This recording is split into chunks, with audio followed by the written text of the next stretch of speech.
Good afternoon, everyone, and welcome to today's press briefing on the coronavirus. I'm Donna Bush. Very glad you could join us on our various channels as well as on Radio Cayman. We go first to today's prayer by Reverend Richard Fraser. My Father and my God, in the name of Jesus Christ, I come. I want to thank you for your divine protection and your divine provision towards us. I lift up all our leaders to you right now, God.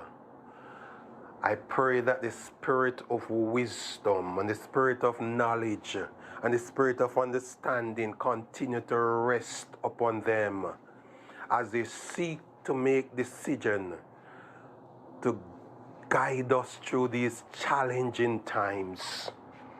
I pray for all our frontline workers as they seek to protect us from this dangerous virus.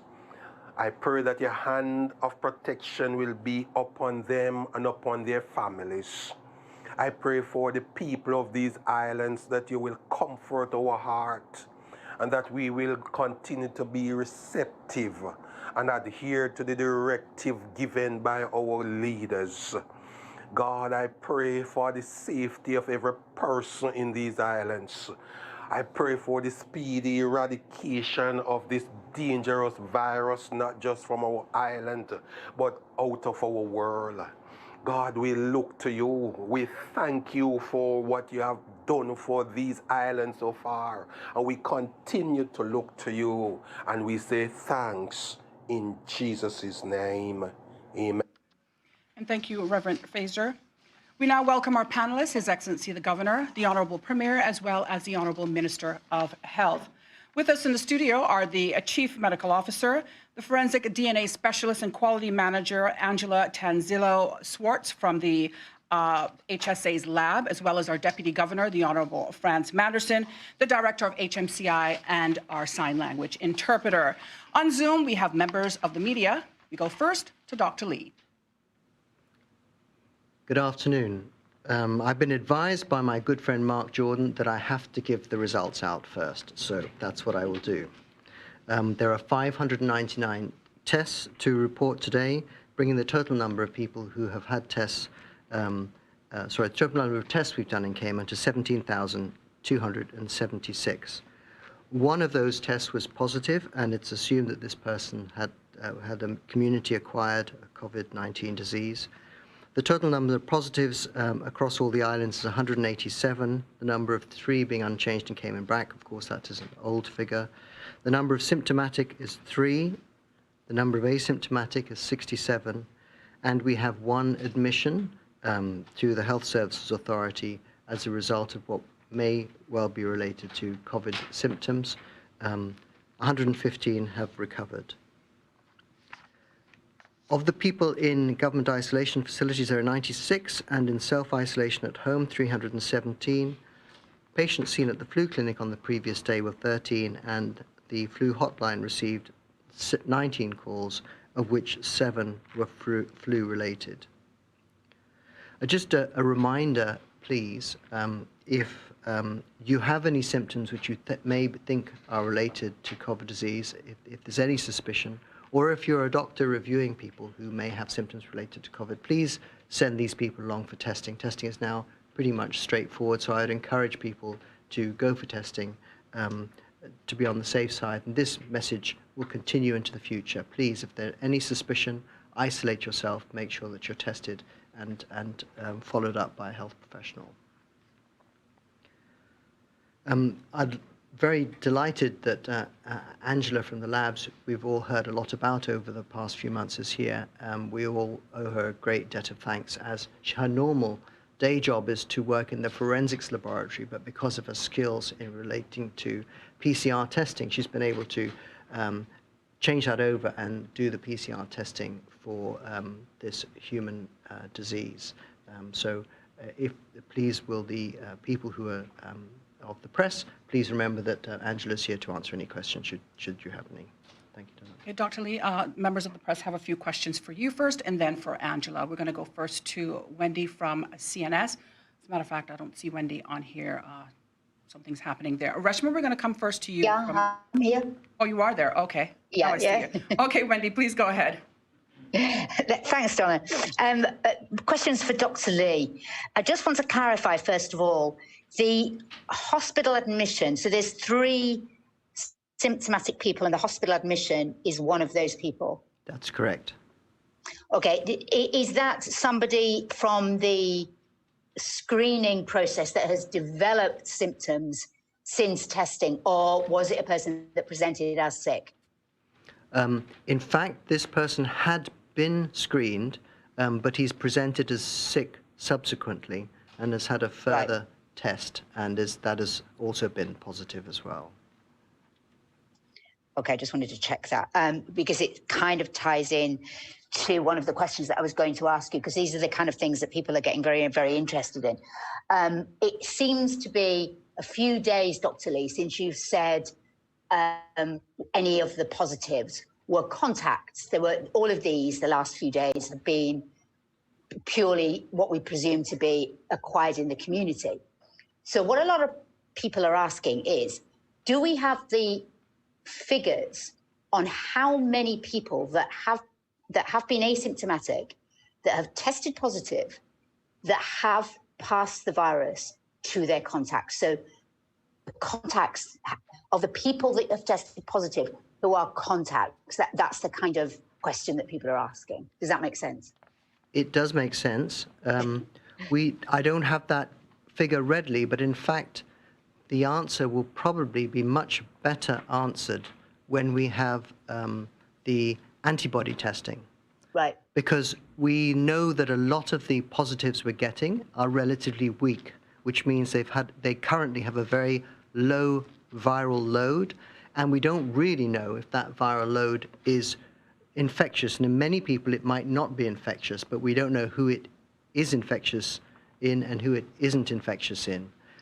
When we're able to do the antibody testing, we'll then be able to look at all of that, which is why I think I've mentioned, I think it's been mentioned in a reply to you, which is why we are going to do the antibody testing alongside looking at the contacts as well as the people who've been positive to see how many of those contacts were in fact positive, because that will probably give us a better answer than doing PCR tests when we know that the viral load is weak and that these are likely infections that have happened some time ago. I hope that you can follow that. Yeah, no, absolutely, yes. Thank you very much. It's helpful. The other question I have is relating to this latest report, though I'm not even sure if the work has been peer-reviewed or anything. But do you have any thoughts on this report regarding children? Apparently, there is no evidence that children have passed the disease to any adults or anyone else for that matter. I haven't seen the report. To me, that sounds. I would be surprised by if that turns out to be the case in the fullness of time. But I've not seen that particular report. All right. Okay. I'll probably ask you about it later when you've had a chance to see it, because it is related to the WHO. So it might have a bit more weight. I don't know. But that's it. Thank you very much. I appreciate your help with those. Thanks, Donna. I have more questions for Dr. Lee. Okay. Thank you, Wendy. We're going to go now to Reshma from the Compass. Thank you, Donna. Good afternoon, Dr. Lee. Just a quick question on the hospitalization that you mentioned. Can you tell us if the condition of the person? The person is stable. Okay. Don't really have much more to say. I think, with any illness, it's relatively early days, but is stable. Okay, thank you. We now have 3 symptomatic cases. The child was the first one since April that we registered. The second case, was that someone who developed symptoms along the way after being tested positive? I think you're talking about the symptomatic cases, aren't you? Correct, the symptomatic. Okay. So of the 3 that are symptomatic, none of those is the child. The child that we talked about got better really quickly, like within 24, 36 hours. There are 2 that have been symptomatic. Well, there's one, then there's another been symptomatic for a little while. The symptoms are relatively mild. They're managing at home. I think it's always really difficult when you're putting a lot of emphasis on following people up. Sometimes symptoms are become magnified by the fact that you're looking at them. That's a known fact. But they're relatively mild. They're being managed at home for the other two. Okay, great. Thank you for that explanation. Just a quick question for, I'm sorry. I forgot For Angela? Yes, Angela. Thank you, Donna. Okay, thank you, Dr. Angela. I just wanted to find out how your team has been managing with this entire COVID crisis. You've been thrust into the dealing with a lot of tests, a lot of demands on you. I'm just curious, how have you been dealing with and how have you been managing it? Very carefully. No, I'd say we're all quite tired because we have been working long hours, but like I said, we're all in this together, and the fact that it was a simple thing for us to convert over the testing that we already do for PCR to be able to help manage this crisis and provide all of the medical personnel and government with information that they can use to help them make decisions. So it's been difficult but worthwhile. Okay, great. Thank you. Can you tell me, the HSA has said that the antibody testing is supposed to begin this week. Has that in fact started, and how are you going to manage the two separate lines of testing? So the antibody testing is going to be done in the HSA clinical pathology laboratory on their existing analyzer that they use to run other antibody tests as well. It's my understanding that the supplies for that have only recently arrived, so they'll need to go through their standard verification and validation procedures, determine that it's fit for purpose, and then they will begin testing. And then that information, along with the PCR information, will be provided to the clinical personnel and the CMO's office. Okay, great. One final question. I know that there's been a lot of tests coming your way. Can you say how many we have that are pending right now for that process of testing, PCR testing? It's not as many as it has been in recent days. I think that my laboratory currently has possession of just under 500 samples in progress, and that we should have results out for tomorrow. I think there's a total of just under 1,000 currently pending. Okay, great. Thank you. That's all. Thank you. Okay, thank you, Angela. Thank you, Reshma. We're going to go now to our panelists, beginning with the Honorable Premier. Thank you, Donna. Happy Friday, everyone. I wanted to speak a little bit about the issue of arrivals and accommodation and so forth. There's been an unfortunate exchange on social media that has led to a lot of angst and frustration and anger in some instances because, as often is the case with these things, there is a certain amount of truth and then a whole lot of speculation. So the BA Air Bridge flight that arrived yesterday, I want in particular to speak to that and to make it clear that government is not prioritizing new work permit holders over Caymanians or permanent residents, as is being alleged. In fact, government has put Caymanians and PR holders as the priority from the very start. The vast majority of the passengers on yesterday's BA flight were Caymanians. In summary, the flight included 69 Caymanians, 2 permanent residents, 12 civil servants who are expats and their dependents, as well as 12 individuals coming in to work on the airport project, the rehabilitation of the runway. There were only 19 individuals on the flight with work permits. I would also confirm that a government policy remains that the employers of work permit holders entering the Cayman Islands must pay for the time spent in mandatory isolation at a government-approved facility. I acknowledge that there is an issue with ongoing availability of room stock to be used for isolation. Currently, there are 3 facilities in use with a total of 226 rooms. These are the Holiday Inn, the Wyndham, and Palm Heights.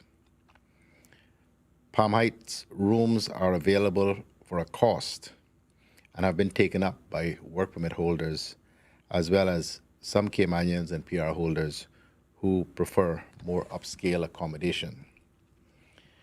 We are continuing to seek additional accommodations, and discussions have begun with one major hotel.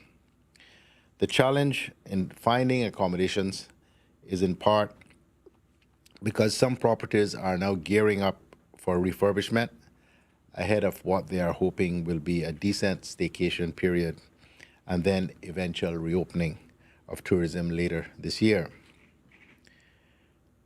Next week, I hope to be able to provide a further update on accommodations.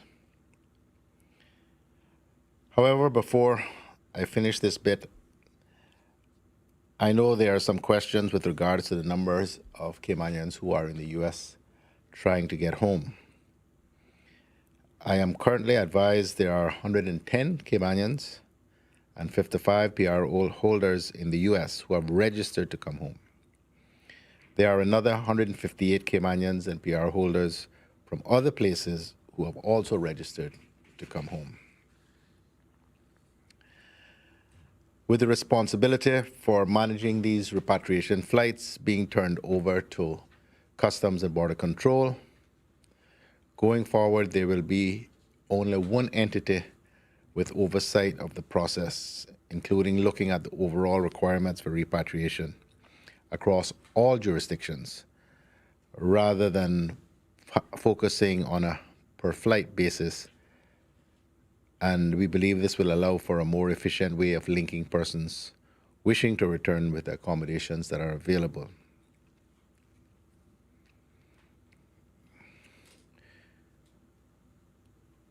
We understand that there are many people who believe they ought not to be placed in mandatory isolation and would prefer to self-isolate.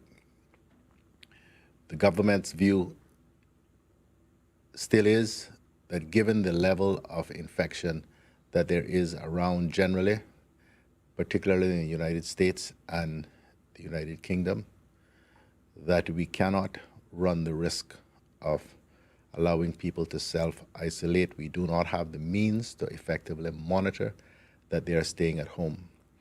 And while things are still, despite today's announcement about one hospitalized case, things are still generally going well here. No one knows what the impact of the introduction of another strain of that virus will have on infection rates, or indeed how sick it may make persons who do become infected. Thus, we are still, for the time being, going to insist that persons who do return isolate in a government facility for the period of 14 days. Moving on, as I think most people will realize, the government is now truly focusing on getting people back to work as we continue to reopen various sectors of the economy, and indeed to help people retool and repurpose, because tourism is still very much, and will be for the next little while, still very much, I don't want to say dead, but barely alive. So we have relaunched the Ready to Work program. This program is designed to provide industry-specific training and retooling of Caymanian workers to better prepare them for the workforce. It includes paid internships by the employer and or by the government when required, and includes support for childcare, if applicable, as well as counseling and coaching. The benefits for the job seeker include a stipend provided along with support services, such as childcare, counseling, and career coaching, experienced and knowledgeable facilitators who will deliver an established Employability 101 training program. It provides a structured pathway to employment whilst addressing barriers to employment. Provides an opportunity for full-time employment that aligns with the needs of both participants. And it provides a dedicated officer and HR support to ensure that you are provided with the tools and support to ensure a successful connection with employment. For the employer, it offers a subsidy for 6 months. Potential candidates are provided with training and development of employability and soft skills to better prepare them for accessing employment. It is an opportunity to fill job vacancies with Caymanians and to make a contribution to the development of Caymanians, which will, in the longer term, ensure a vibrant economy. Provides HR support and a dedicated officer to support with any performance issues or barriers to employment that would impact the ability to be successful. And so for more information, whether you're a job seeker or an employer, you may email readytowork@gov.ky. That's ready with the numeral 2, work@gov.ky, or you may call Paul Puckering at 925-7230 or Diane Connolly at 925-7230. That's Paul at 925-7230 or Diane Connolly, same number, 925-7230. I also wish to provide an update on the government's micro and small business relief measures. 2 months ago, it's not long ago now, the Minister of Commerce, the Honourable Joey Hew, announced a number of relief measures that Cabinet approved to support micro and small businesses. These measures form part of our efforts to arrest the economic disruption of COVID-19 and include a low-interest loan program, funding of $5 million, micro and small business grant program, $9 million, technical assistance program, $500,000, and training and hand-holding program, $21,000. The total amount in assistance that government is providing to support the programs is $14,521,000.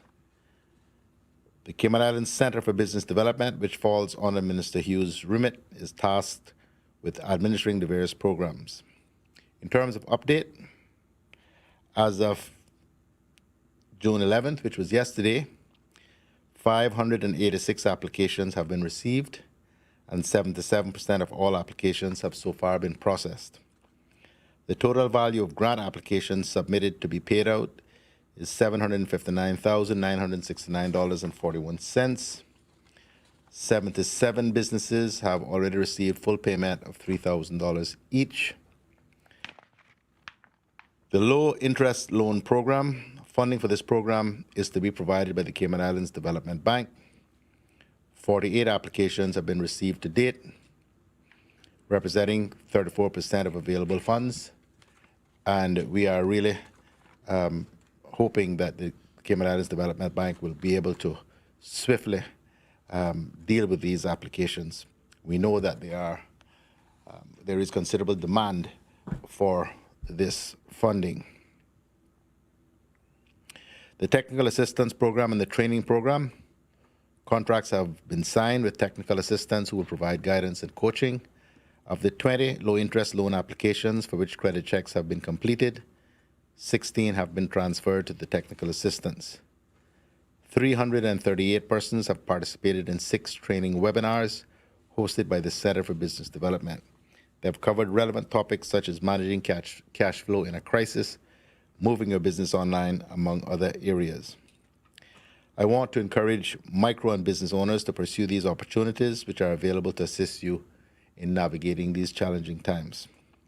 The micro and small business grants, for example, is money being given to small businesses to provide working capital assistance.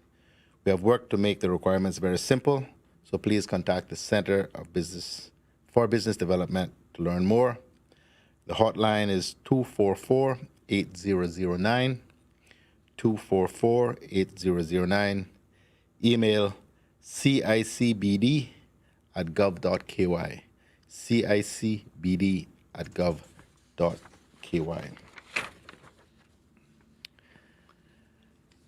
And I also want to provide a briefing on the Passport to Success cohort number 30.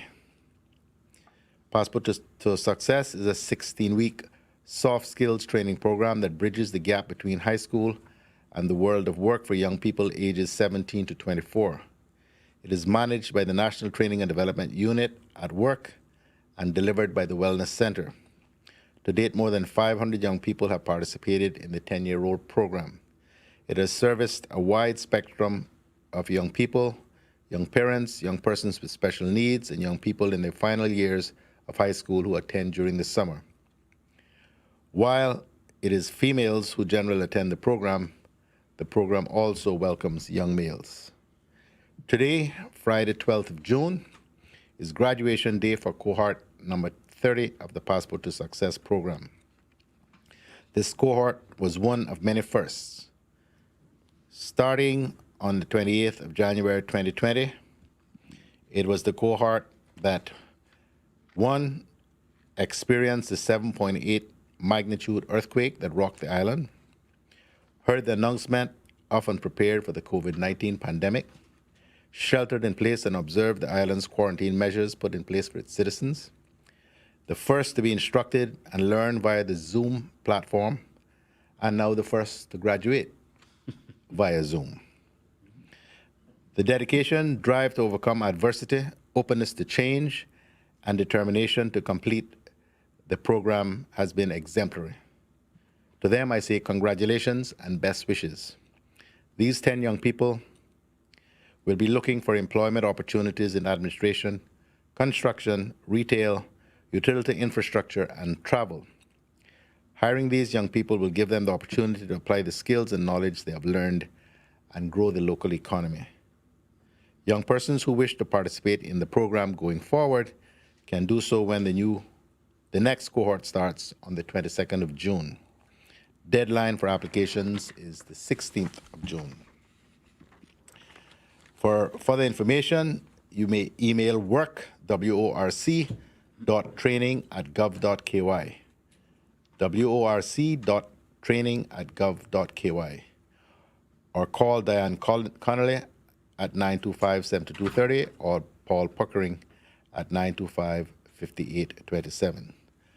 And so I just want to give a shout out to the 10 successful graduates today: Jared Borden, Delicia Brown, Isaiah Cornwall, Jada Dixon, Dazon Godette McPhail, Leah Forbes, Taraya LeMay Nottage, Moticia Mothin, Sabria Seymour, and Tristan Watler.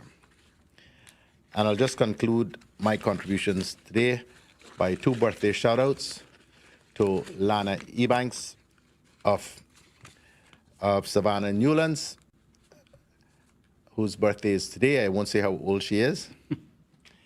And to Jin, Mrs. Virginia Borden. Happy birthday to both of you.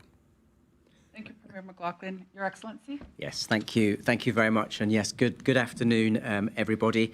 And first of all, just on the testing and the results, another 600 today. Angela has unfortunately left, but I was going to just say a huge thanks to Angela and her team for what they've done, because when we look back on this COVID crisis, that the testing will be without doubt one of the outstanding success stories, and Angela has played an absolutely crucial part in that.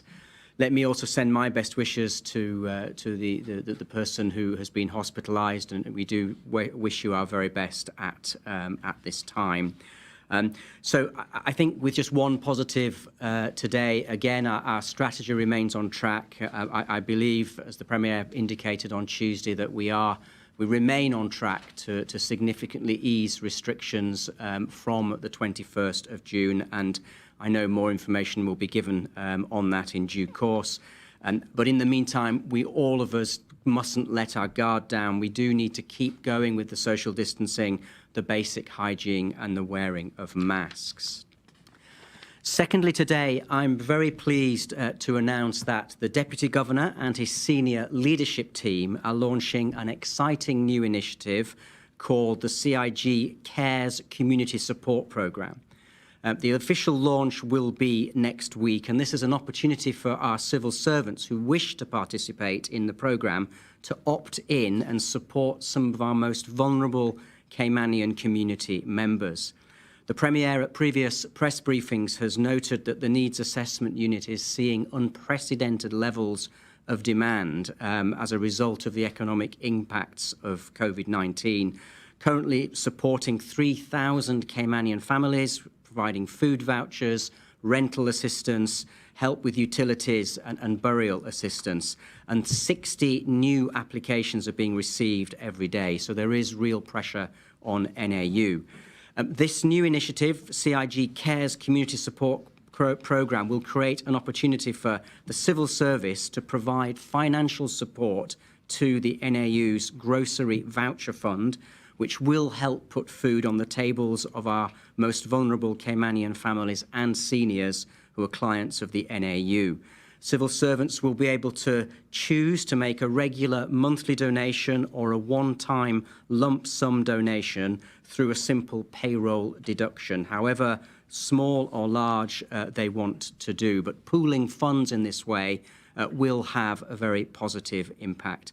So I'd like to commend our excellent Deputy Governor, who's here with us and can answer any questions if there are questions on this, for this really excellent initiative. And this is in keeping with our civil service mission to make the lives of those that we serve better. And I hope it will get broad support. On flights, as the Premier has already indicated, the BA flight arrived safely yesterday with about 100 people. But in total, that flight, which went via the Turks and Caicos, will have brought 300 people into the region, including a number of Bahamas citizens who got off in Turks and Caicos. And I've had a really nice email from the Director General of the Ministry of Foreign Affairs in Bahamas thanking us for the support with that flight. Also, many Turks and Caicos nationals and British Virgin Islands nationals, we were in Cayman, were able to help them go home, which again I think is a really wonderful regional initiative. That flight goes back to the UK via Turks and Caicos in about 2 hours, and there are 278 people on that flight leaving the Cayman Islands today. Fourthly, I just want to say the Premier and I yesterday attended a very impressive beach landing and medevac exercise that our Royal Navy ship RFA Argus organised, and I think it was really reassuring to see the capacity of that ship. Cayman Islands has great experience and expertise in dealing with disasters, and I think HMCI do a fantastic job. We support the region, but seeing what that ship can do in the immediate aftermath of a hurricane, I think is really important to us. And the RFA Argus will be with us for about another week as they continue to provide helicopter cover for RCIPS.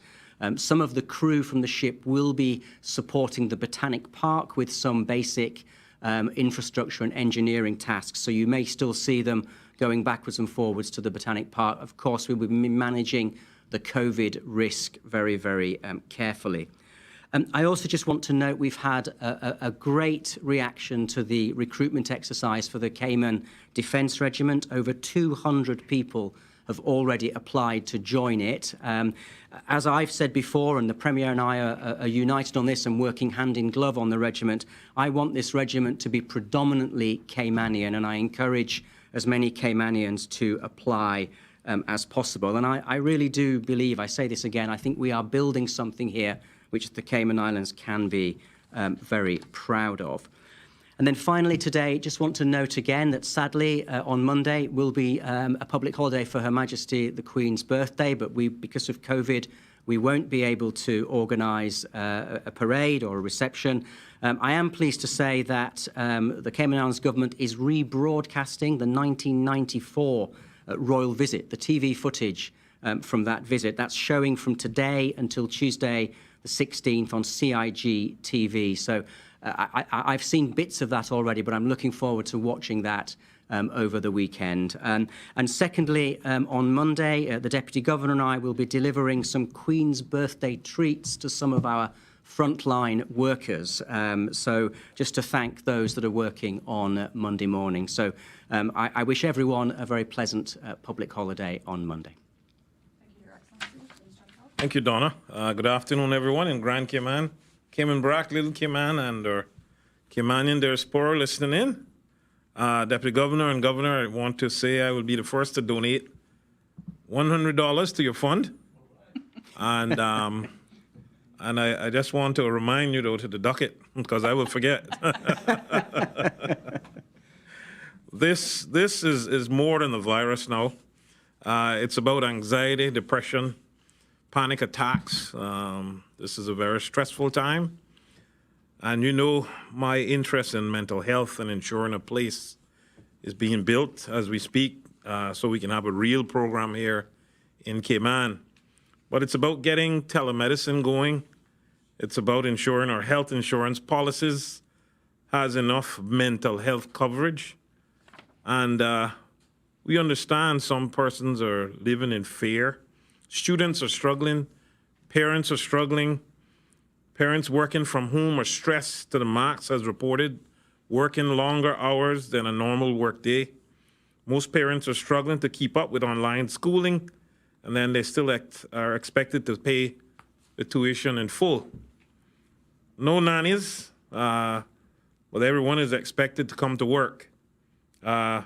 Persons who depend on tourism or ports are seeing our regional neighbors opening their borders and are anxious to know if and when our borders will open.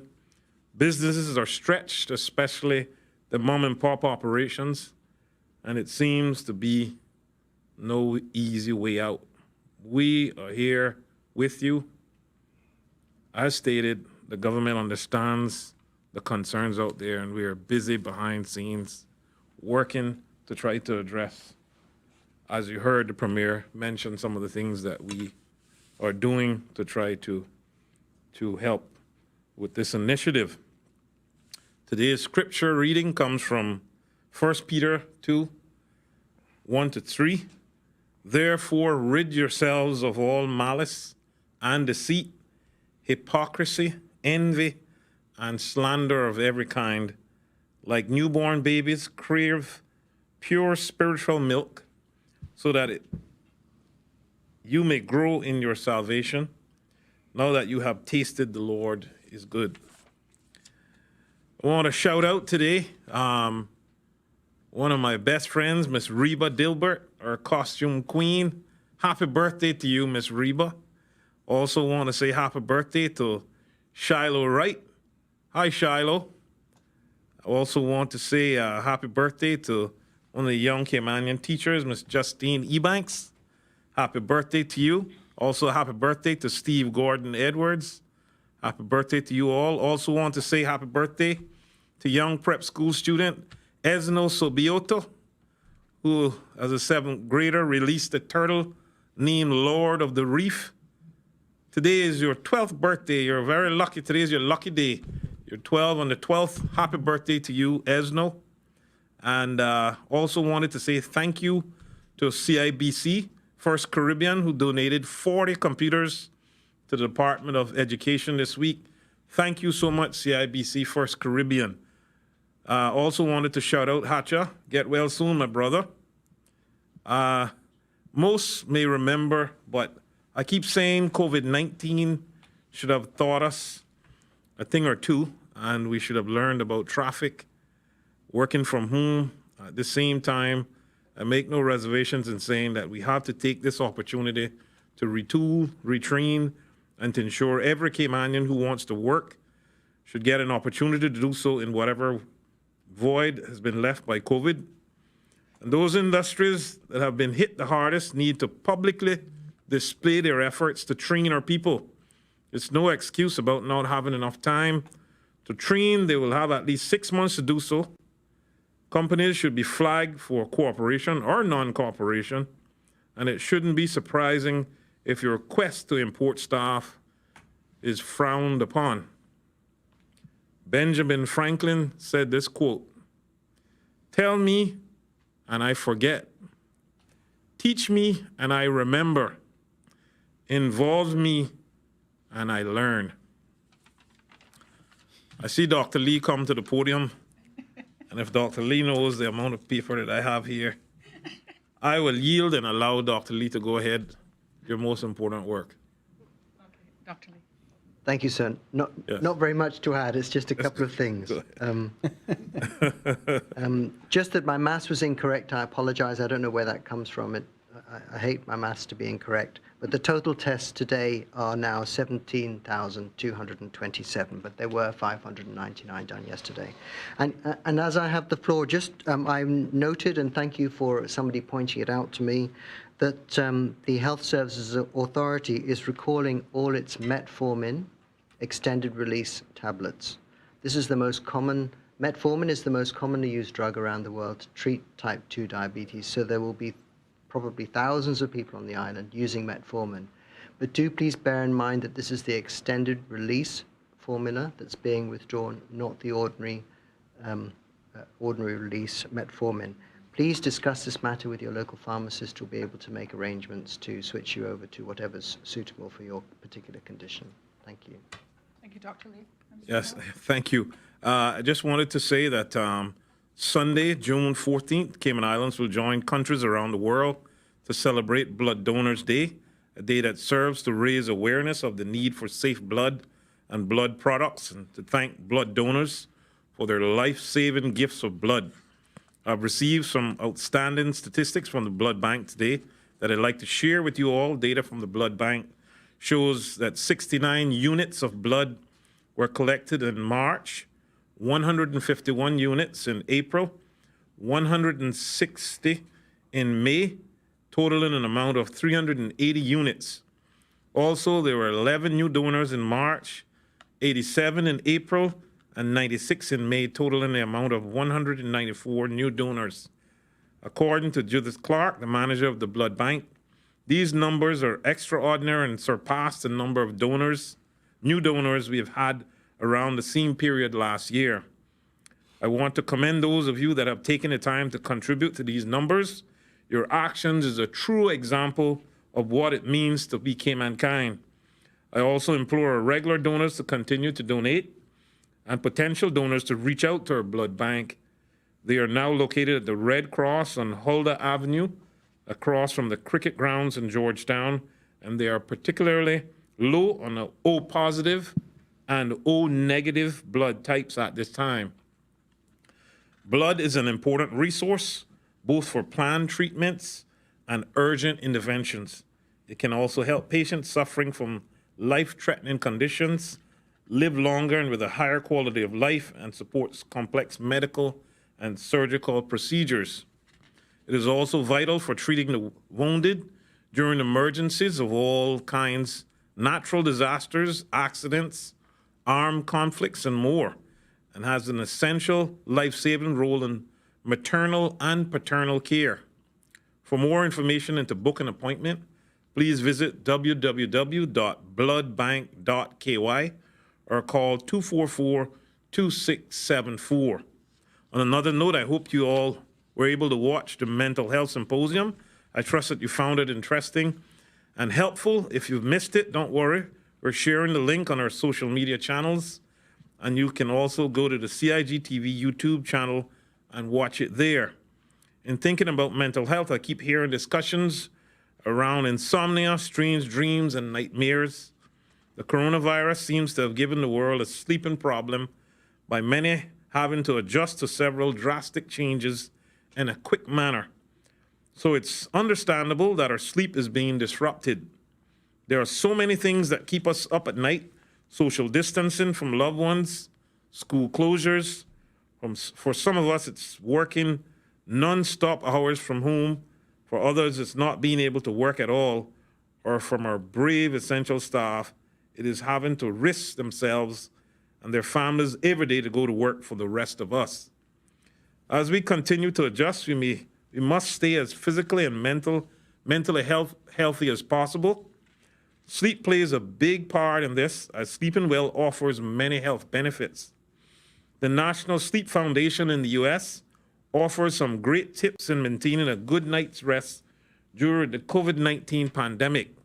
The foundation states on its website, sleep is critical to physical health and effective functioning of the immune system. It is also a key promoter of emotional wellness and mental health, helping to beat back stress, depression, and anxiety. Why is sleep so important? Well, as mentioned, sleep enhances our mood and can improve our mental health.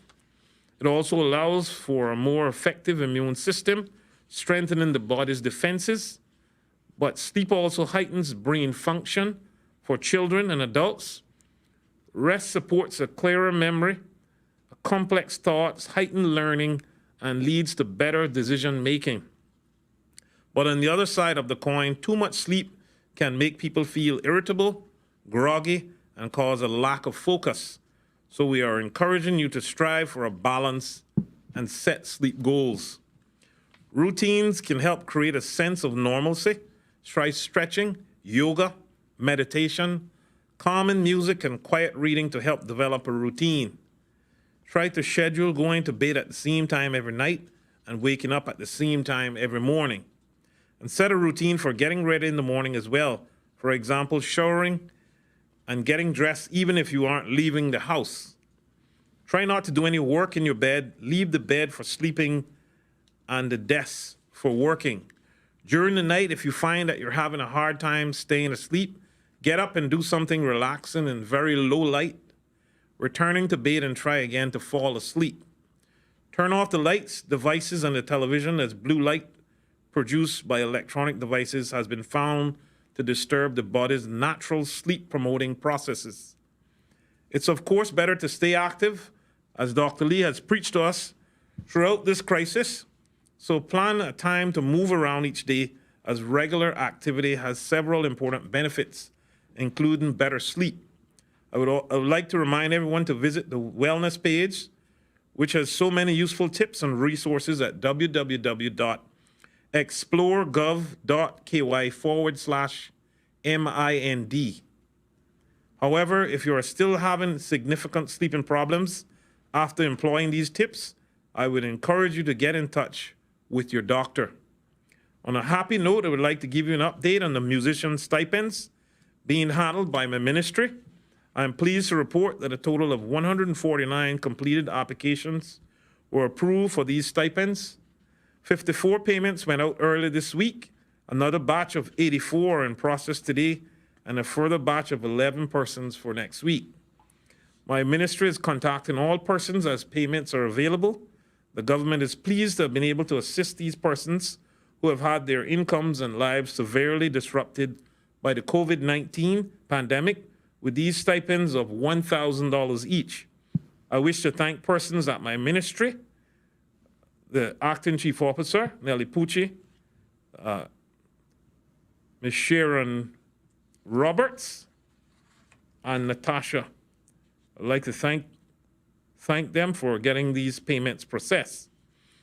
There are about 50 names or so that we hadn't received applications for. The names were turned in either by the CMEA or one of your colleagues, but we have not received an application indicating that you want the actual payment itself. If you're having difficulty with electronic access, we ask you to call 244-3170 or 925-8373, or go to your representative's office and they can scan the document over to Ms. Sharon Roberts at gov.ky. This is only for names that have already been submitted before the deadline, but most forms were not signed. You just need to indicate that you want the grant. If you have unpaid premiums for the month of May, in health insurance premiums, we'd like to remind persons, if you've lost your job and you should register with the Health Insurance Commission, and you have until June 15th to apply for the assistance. Further details, including an instruction sheet and application form, can be found on the department's website at www.dhrs.gov.ky. Under the Health Insurance Commission, you may also reach out to them on hic@gov.ky for further information. Thank you for enduring my lengthy presentation, and have a restful, long weekend, and put the phone away. Thank you, Minister of Health. I'll begin with questions today, and then we'll move to the media who are joining us by Zoom. My first question is for Dr. Lee. Dr. Lee, I'm not sure that you mentioned why the recall on the metformin. People are curious as to why there was recall. Okay.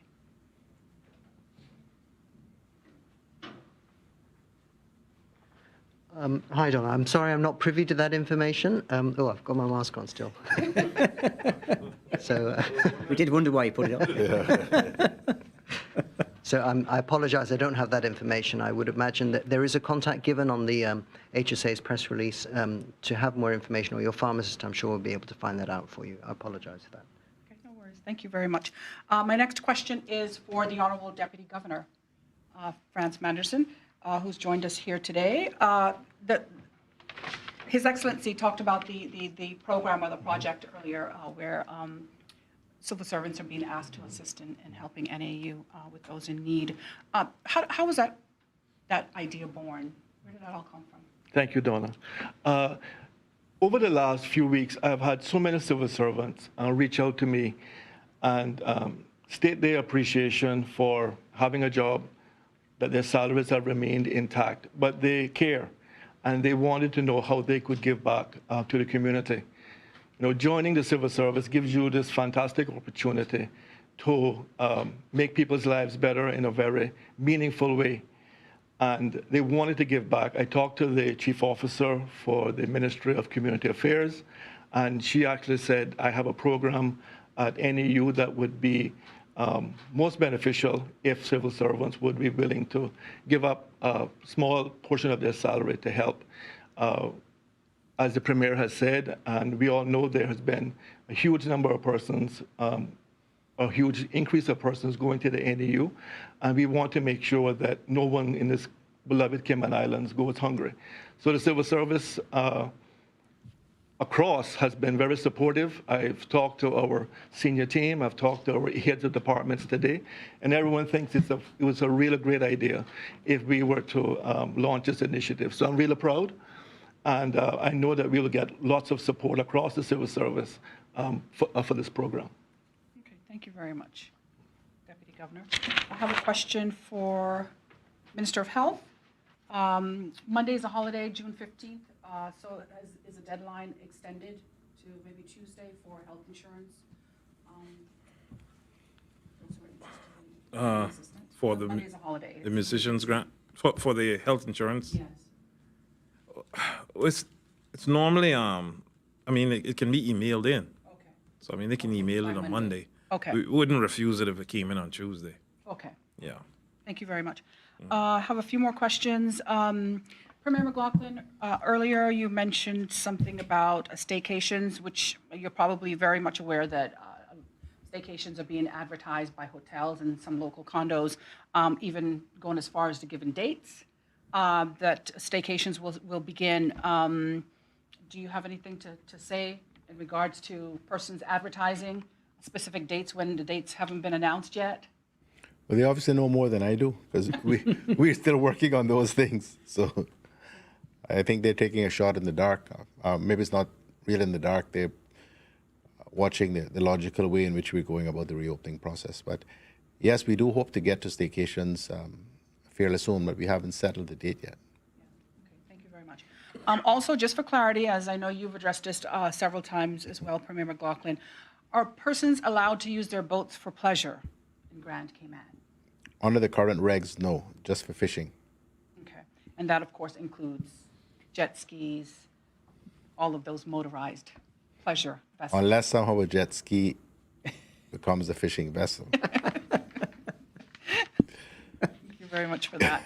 Another question, the Scholarship Secretariat what plans are in place for students who will be returning to school overseas very soon?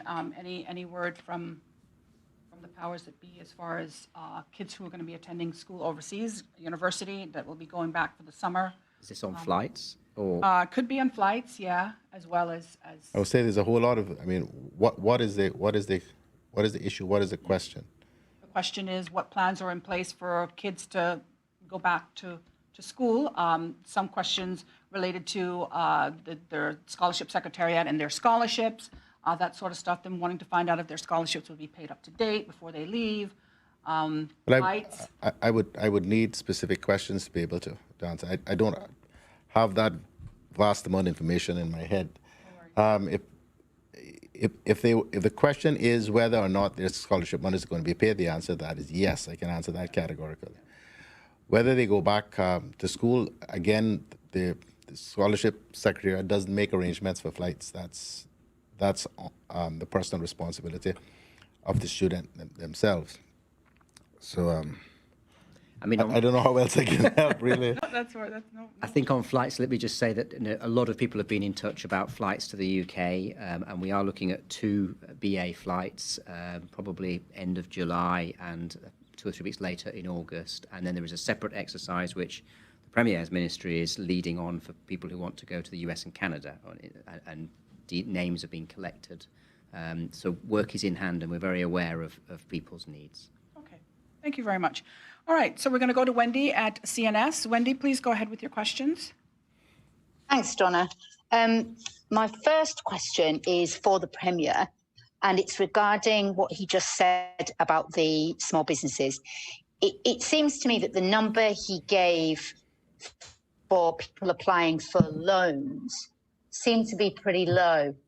I just wondered whether he could comment on that and explain maybe why so few people seem to have applied. And also, just out of curiosity, what the rate is for those when you say low-cost loans, what rate are people paying? Well, that is that has been the most problematic part of the whole exercise, because we are not in direct control of the process. CIDB is, of course, a development bank, fully licensed and operating with its own management and board of directors. So we set up the system, we provide the money, but they have their own protocols with respect to it. One of the limiting factors is that this Cayman Islands Development Bank law requires that loans can only be granted to 100% owned Caymanian 100% Caymanian owned businesses. So that eliminates a significant number of entities that would be operating here that might be Caymanian controlled, but still have foreign ownership, some degree of foreign ownership. So I think that is probably one of the factors. We are having discussions about this because this is quite worrying. Frankly, this is the one truly underperforming bit of the package that government is trying to roll out. So we had discussions about it as recently as in my caucus a couple hours ago. So we do recognize that there are issues here. The interest rate, I don't know that off the top of my head, Wendy. I'm sorry. I can find it out easily, but I don't have that. Okay. I'll check in with the relevant authority at some point and find out why. The other one is a much more simple question, and it's just straightforward housekeeping. Apparently, the school bus situation still hasn't been resolved. Yes, it has. Do you know why? Yes, it has. Yes, it has. Payments are being made. I checked. They are, okay, because we've just seen copies of letters that were sent out very, very recently to drivers and workers saying that they hadn't been paid. Letters written by whom? Written by the bus companies to their staff. Right, saying, understood. Sorry, we haven't paid you, but government hasn't paid us. Understood. The problem is resolved. I'm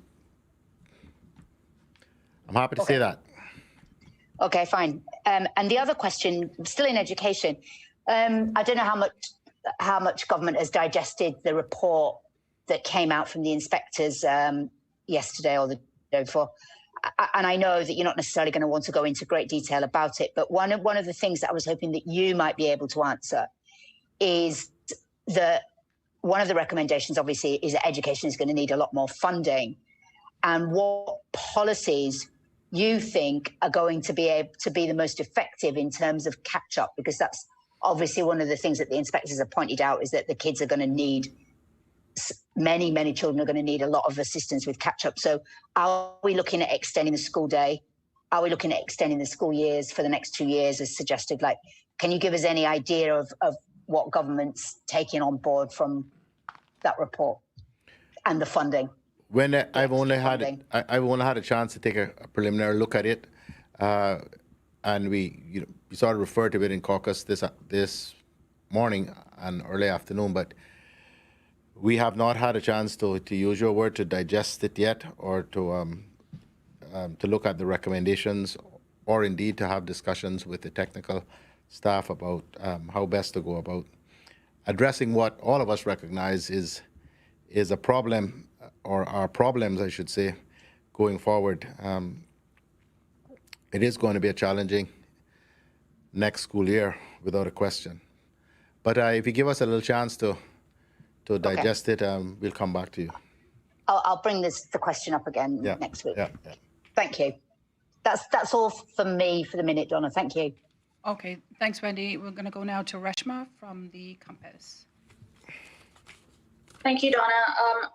My first two questions will go to the Deputy Governor in relation to first the announcement on the program, the Community Support Program. Mr. Manderson, can you say this program is going to be a voluntary program, and is it going to start at the paycheck this month or next month? It's absolutely voluntary on how much you give, voluntary on how long you want the duration of the payment to continue.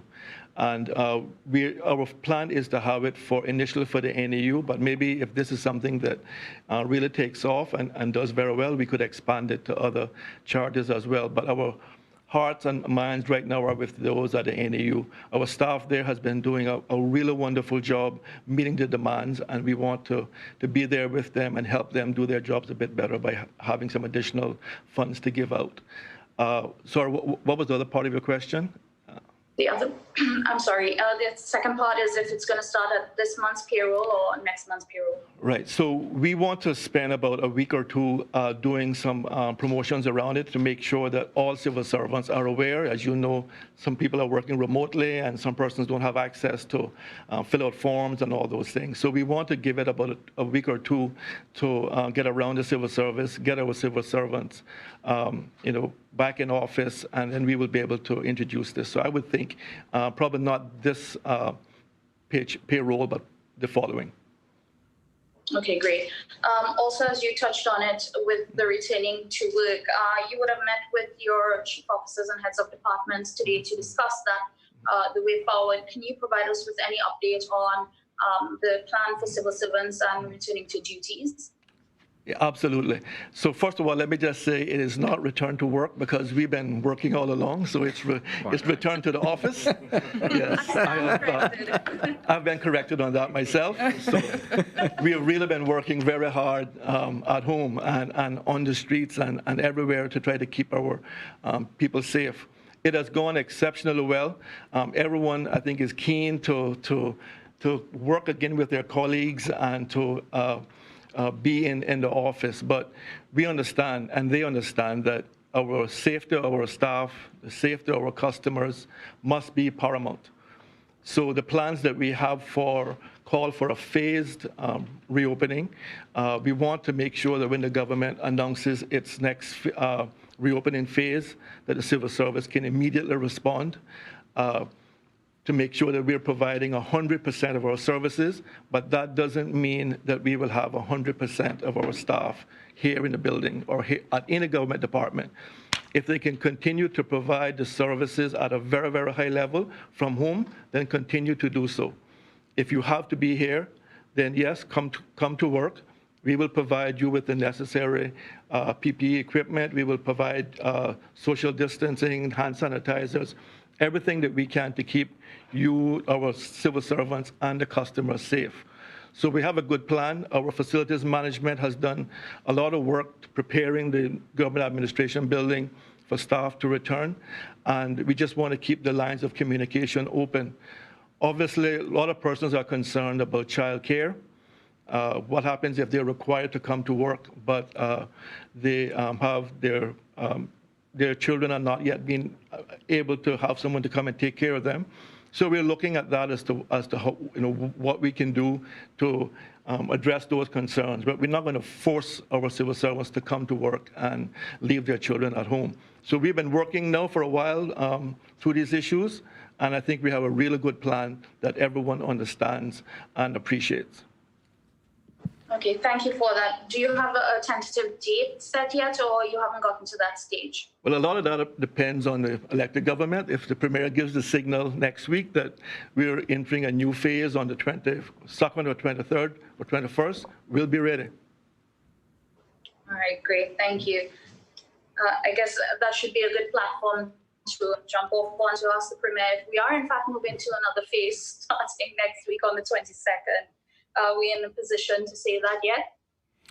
Yes, unless something jumps out, something really nasty jumps out at us, which we don't expect, we will be moving to another level, suppression level 2 on the 22nd. At the moment, we're still working out the details, and we'll keep at it this afternoon and over the weekend. And I hope to be able to sort of indicate by the middle of next week so that people have some time to prepare before we actually pass the regs themselves and publish them to take effect on the 21st or 22nd, I think it's the 21st. But what we're contemplating now is actually a 4-week, a set of regs that will last for 4 weeks, and sort of following on the same pattern of the current one. Although it's 4 weeks, it'll be essentially two phases within the level 2. So one would take effect on the 5th, the 22nd, and the other on the 5th of July, and then we're actually looking at the 19th of July and beyond. So we've got the framework, we've got the structure done. It's now the hard work is really working out the details, making sure all of these pieces work together well. So that's Great, that's my weekend break. All right, thank you for that, Premier. I've been getting messages coming in constantly. Ask about beauty salons, ask about the accommodations and the staycations. Any hints on whether those will be included in that first phase of the second phase, of the first phase of level 2 or the second phase, or you can't say that right now? What I can say is that they will all be accommodated within level 2. All right, that's good enough. Looking ahead to the governor, just quickly before I forget, the messages also came in for you to ask about the flights to India, if you've had any updates on that flight, because of there's a particular deadline that is running very close for the Nepalese community to get home. I think June 25th is the last window for them to re-enter their home country. Can you provide us with any further updates on those flights? Thanks, Reshma. I think I've sort of indicated before that we were still in negotiation, and BA was in negotiation as well with the Indian authorities about the sort of the PPE requirements on the flights. That's still ongoing. We're doing our very best, but I can't today give a firm date for those flights. But we're doing our very best to get agreement to that as soon as possible. Okay, thank you. Today, we would have marked 100 days officially since our first confirmed case. Maybe, Premier, you can speak to it, and the governor as well, and the Minister of Health. But looking back on these 100 days, are you happy with where we are right now in terms of the management of COVID-19? Are there any, protocols or any sort of changes that you would maybe on reflection not have done or have changed? Can you speak to that 100 days of this? Can you speak to this milestone of 100 days? She asked you. I think she asked both of us. I think as we've repeatedly said, I believe we acted very quickly, we acted very fast. I think that the Premier and his government takes a lot of credit for that. And I think all those early measures and then the ability to develop testing in the very extensive manner in which we did, and all the PPE equipment that we managed to secure, which was extremely difficult, we've put ourselves into a really good place. And I think our strategy has worked and compares incredibly well with many other countries across the world. So, we can't be complacent.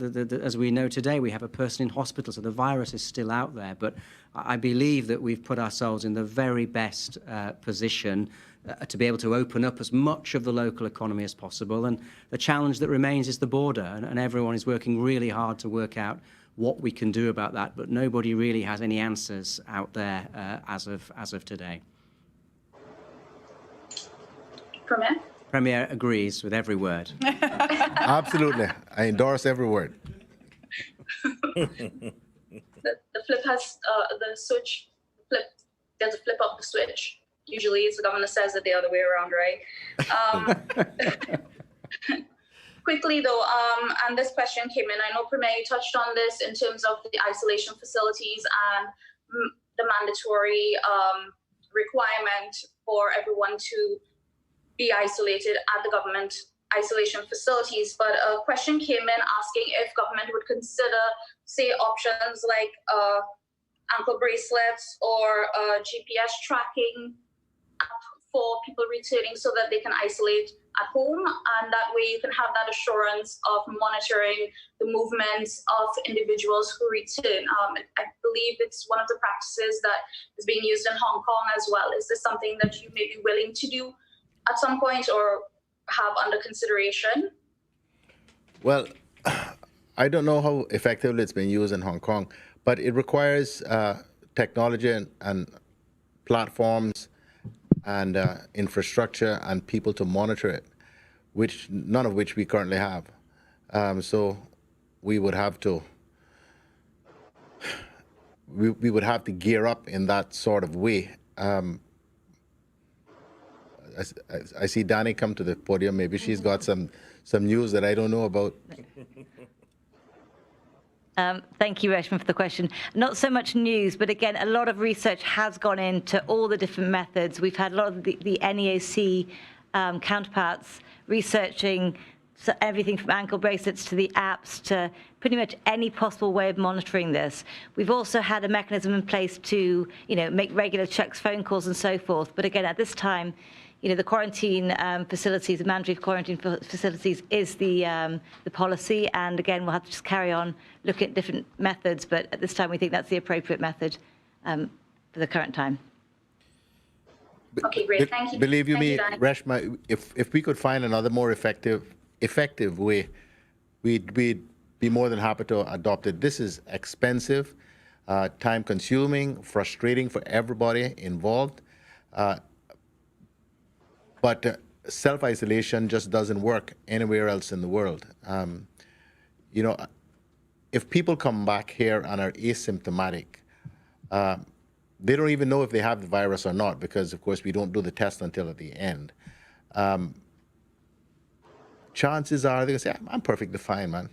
I'm going to go to Foster's or I'm going to go to the gas station, or I'm going to go to the bank. And with the number of people that are coming back, chances are we won't even know whether they were to be isolated or not. So really, until we can find a way to manage this significant risk, which has the capacity very swiftly to undermine everything that we've done, if a more virulent form of the virus is introduced here and lots of people start to get really sick, we've just going to have to toe the line and try to find the means, the accommodations, so that more of our people can come back more swiftly. We understand the frustrations. Every single day, I personally deal with people who write to me, usually write to me or call me, complaining about this issue, and I have to go through this same spiel, getting them to appreciate.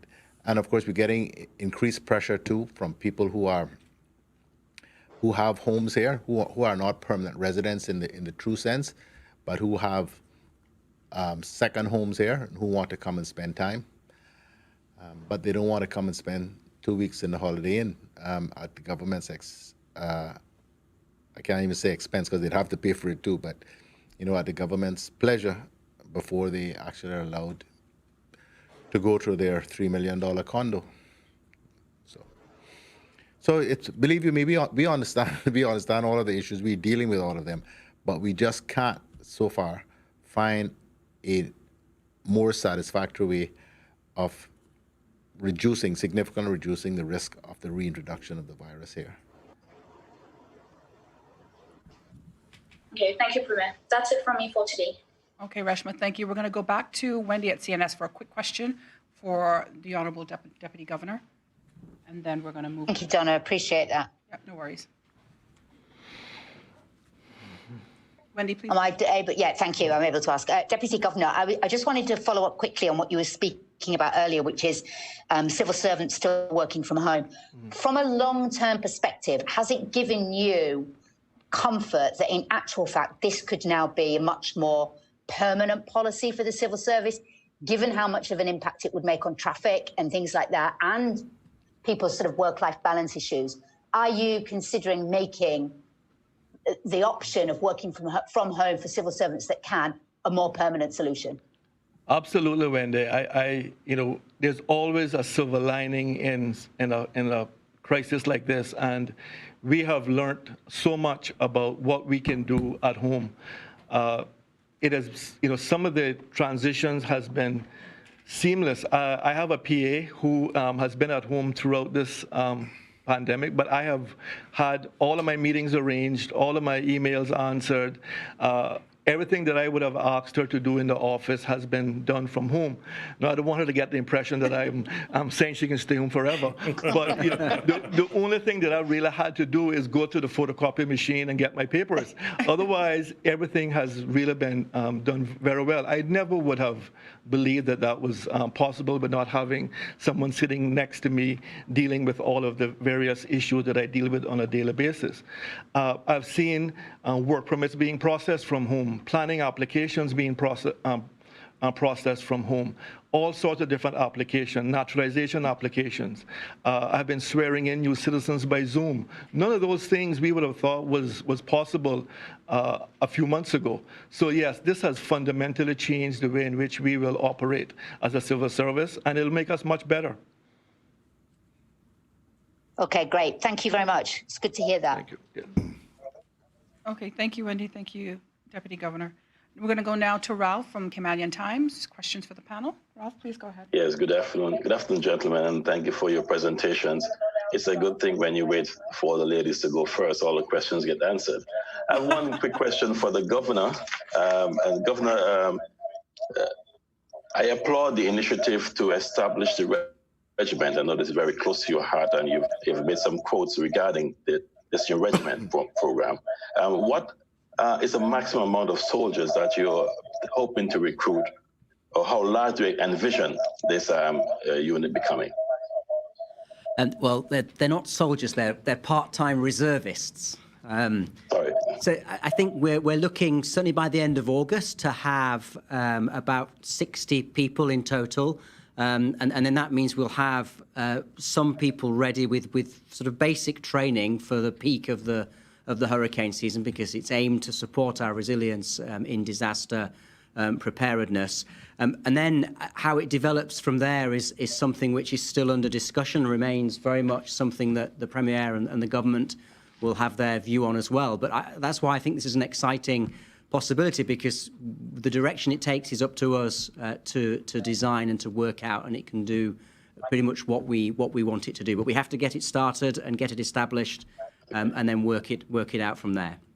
I see. So regarding equipment and the location of the base, that's for future planning. The UK is funding equipment, including uniforms. It's also providing training, and we will be bringing out a small training team from the UK probably later in July to help us do the training. The base and all of that, yes, that's still to be worked out, but there are locations already in the plan, and we'll announce that just as soon as we can. Okay, just one last question on a lighter note. How is your steel pan repertoire coming, and do you have any plans to perform over the long weekend?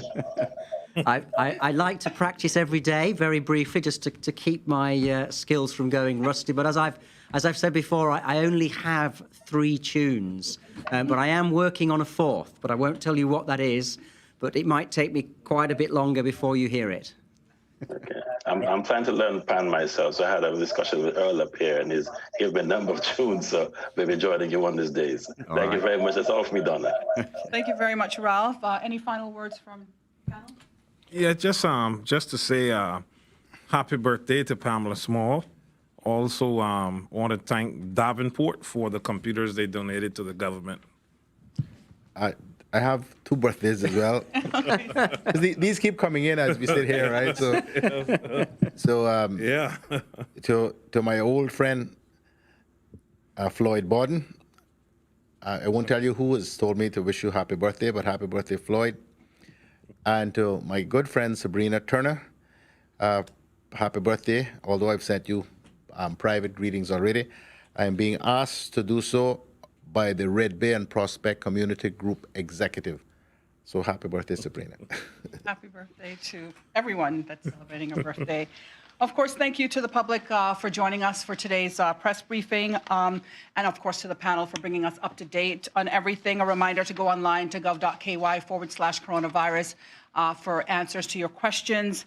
We invite you to watch the 1994 royal visit by Her Majesty Queen Elizabeth II right here on CIG TV. That happens this evening at 6 o'clock. Tonight at 9:30. On Saturday, it replays at 8 p.m. On Sunday at 9 p.m. and at 8 p.m.